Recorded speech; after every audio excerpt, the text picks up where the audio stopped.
Welcome to Sports School. I'm Mark Verstegen, and I'm joined today by Anna Kornikova. Anna, it's great to have you. Glad to be here. And today we're going to help take your sports school training experience out to the court to help improve your before and after tennis game. We're going to start off with movement preparation, or a different way to warm up. And the first thing that we're going to do is we're going to help improve four things. The first is we're going to get your core temperature up, because a warm rubber band will stretch better than a cold rubber band. We're going to elongate your muscles actively to decrease your injury potential. We're going to work on your balance and stabilization and practice some of your movements, just like dialing in your serve before practice. So Anna, let's get started. The first thing we're going to do is just take our feet just outside our hips. I'm going to talk a lot about pillar strength or posture. And the three things I want you to think about is, in order to have a great tennis game, I have to have great posture. So I want to make sure I stand nice and tall, thinking about my shoulder blades back and down, my tummy is drawn up and in, and make sure that we stabilize our hips. And when we do that, we're going to slightly bend our legs, and we're just going to rotate over. But those three cues, shoulder blades back and down, tummy tight, and hips tall, are going to hold true to everything we do, and we call that pillar strength. Good.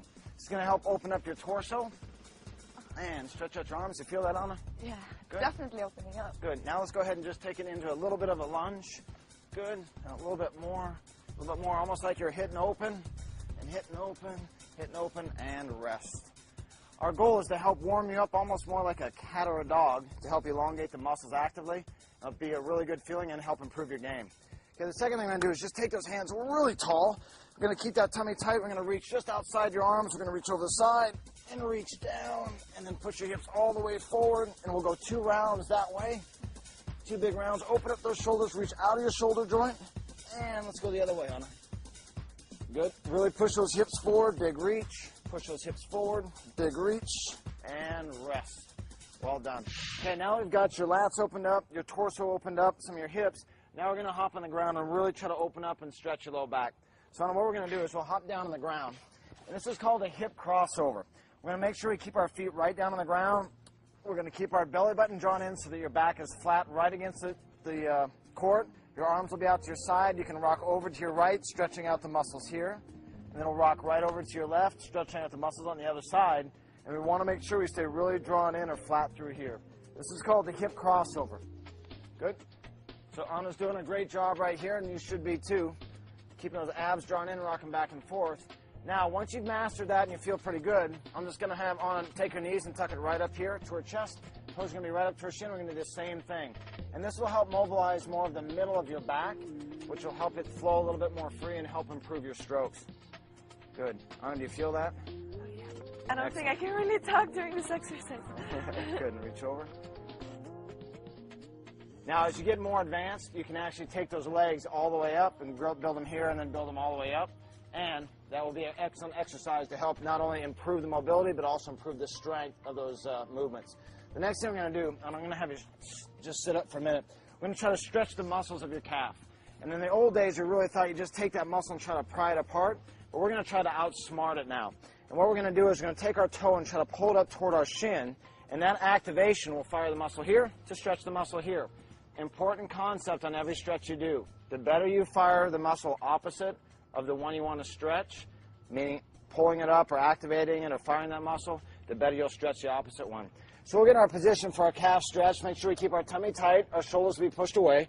We're going to take this foot, stack it over the other one. We'll pull the toe up toward your shin. Push it all the way. Pull the toe up toward your shin. Exhale. Push it away. And this will help warm up the tissue, strengthen it, and lengthen it. Okay? We'll do that for between 8 and 10, 8 and 12 repetitions, depending on how tight you are for that game. Good. That's the way.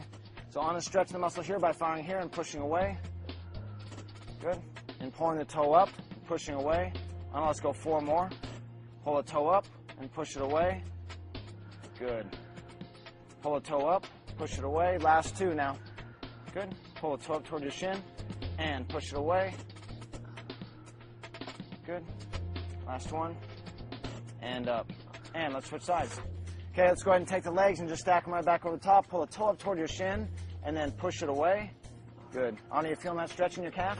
Oh, yeah. Good. Definitely. Pull it up and push it away. Pull it up and push it away. Okay, let's go 6 more. Pull it up, push it away, Pull it up toward the front of your shin and push it away. And when you really activate the muscle in the front of your shin, it helps stretch the muscle in the back. It shuts it down, allows you to go through a few extra degrees. And if we can get a couple degrees of reps, you can really improve the flexibility of this area. Good. 2 more. And last one. Well done. Well done. Excellent. You feel that? Yeah. Would you like to loose? Excellent. Now, what we want to do is we want to be able to take that muscle and stretch it out, and then we want to be able to contract through it. And that will give you a lot of bang for your buck so that you're going to continue to improve your flexibility after 3 or 4 of these types of warm-ups. You're going to be able to keep that flexibility all the time. Okay, the next thing we're going to do now is we're going to start to work up in toward your hips. So we're going to work on the first thing is what we call a hand walk. This is the world's second greatest stretch. We're going to keep that tummy really drawn in. Going to keep our shoulders back and down. This is going to walk right out like this on your hands. Tummy's going to stay tight. If you're really advanced, you can take the hands above. As long as you can keep your belly button real skinny in through here, then we'll keep the hands in place, the legs straight, and only walk up from only using the ankles until we can bring it right up toward the hands. And then we'll just walk it right back out, keeping the tummy tight and keeping the shoulders pushed away. Walking it right back up onto your fingertips to give a little extra room, and we'll walk it up. Hand walks will help stretch the muscles of your hamstrings, your calves, your low back. Anna's staying nice and tight here. Her shoulders are pushed away. Legs stay straight. And she's working right across. Excellent, Anna. And let's go 3 more reps. Good. This is as far as I go? Perfect.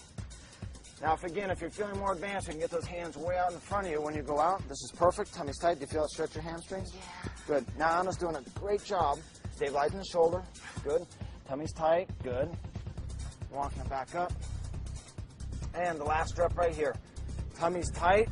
Good. Shoulders pushed away. Now, locking those abs. This is really going to be a good ab workout. Now, we're going to stretch all the way through the hamstrings and the calves. And rest. Great job. Where'd you feel that most? For me, personally, I felt it in the calves and behind the knees a lot. Excellent.